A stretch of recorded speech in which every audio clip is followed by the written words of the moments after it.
Hello, everybody, and of course, welcome back to another episode of X Talking Ish with your boy X. And unfortunately, not Ish tonight. If you do know, then I'll tell you once again. If you do not know, unfortunately, my boy Ish has technical difficulties going on, so he will not be joining us tonight. So you will have me to recap Monday Night Football for you guys. So, with that being said, let's go ahead and get into the intro. Y'all know what to do. Please make sure you like and share this broadcast if you are on Facebook. And as well, if you are on Facebook, please make sure you go ahead and like our Facebook page on there. If you are on YouTube, please make sure you go ahead and hit that subscribe button for us and go ahead and hit that notification bells for shows like this in the future. Ding! Thank you for that, Ish. And as well, if you are on Twitter, I went ahead and tweeted this show for you guys on my personal page. But if you are on Twitter, check us out on X Talking Ish on our main Twitter page, or check us out at X underscore Williams, or yeah, X underscore Williams and Williams 81. Check us out on Twitter. Alrighty, then let's get right into the thick of things. The reason why y'all are here, Monday Night Football halftime show. I do wish my partner was here because we the Cardinals to this game, but the way that this game is looking like a game that I honestly expected it to be a tight, contested type of football game between two teams that are battling for not just a playoff spot, but also for number one seed. The Cardinals, that's what, of course, they are doing at the moment. They are trying to wrap up that number one seed before they go into the playoffs, and the Rams are just trying to make sure that they are able to get these shiny new toys that they were able to get just about 3 or 4 weeks ago, to get them back into playing the way that they need to play to make sure that they are able to get the most out of them to have a Super Bowl run, especially in that tough NFC. So before we get into the nitty gritty, let's go ahead and start off with the last drive that we just saw heading into halftime. Watching Kyler Murray work not just his arm but also his legs, it's something phenomenal to watch. Just because, as we say on this show, if you've checked us out before, we call him the bad little toddler. And the reason why is because when you are watching him run, it seems like he just cannot get whooped by that belt. You know how it is. You're trying to get that toddler, you're trying to whoop him, and he just keeps running away. That's Kyler Murray, and he's out there making grown folks look silly, and it is a beautiful thing to watch. If you haven't heard, of course, Jalen Ramsey unfortunately had to miss this game due to COVID-19, a positive test that he had before the game, so he is not able to play. That definitely did change things on how I looked at the game how I looked at things going into the game. I really wanted to pick the LA Rams to win this game, but just due to losing not just Jalen Ramsey but also Tyler Higbee, a target that I feel like Matt Stafford can definitely utilize to help with the passing game from the inside out.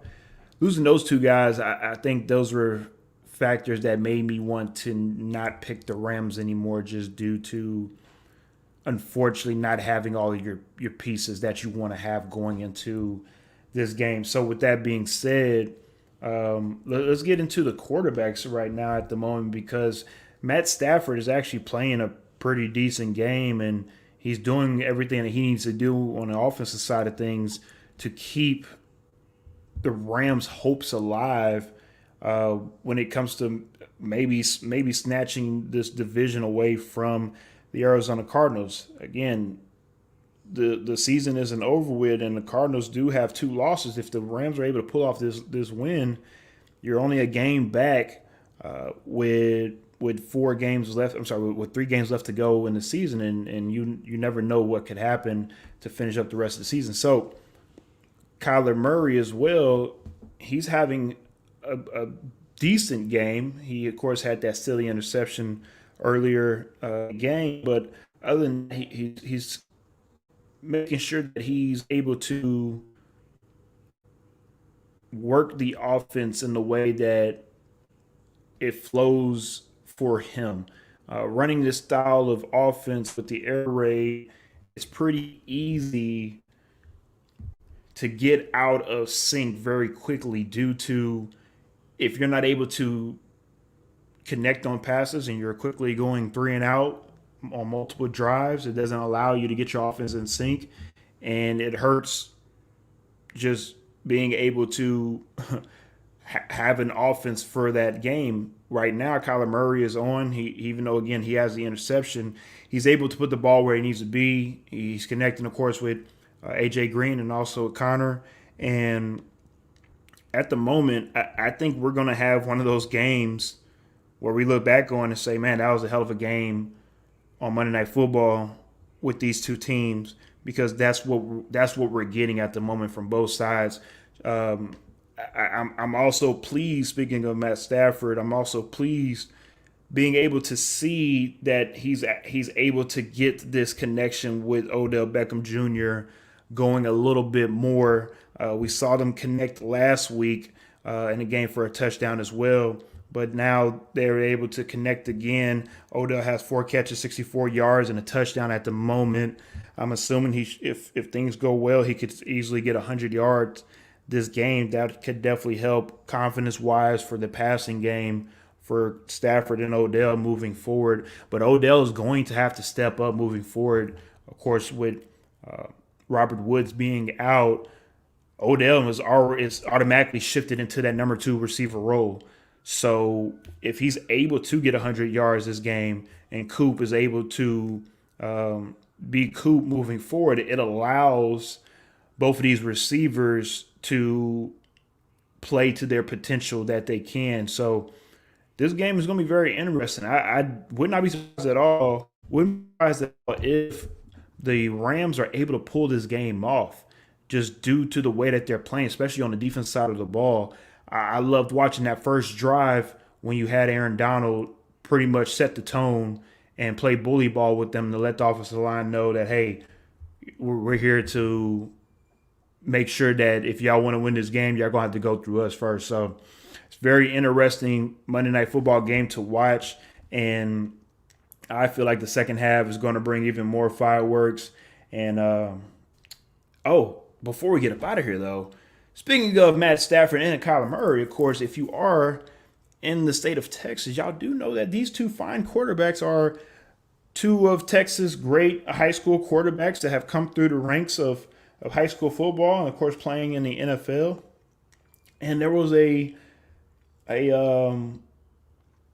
picture that ESPN put out on social media, and they asked who was high school's Texas quarterback's best, or who is Texas' best high school quarterback to play in Texas. And of course, from the 90s and the 2000s, people can easily say somebody like Vince Young or Andre Ward, and then you, of course, just most recently, you will usually have guys like a Kyler Murray or again Nick Foles, depending on who you like. And it's interesting to bring up because if you look at around the NFL, you see a lot of Texas quarterbacks that are not just playing and starting, but are actually playing really, really well.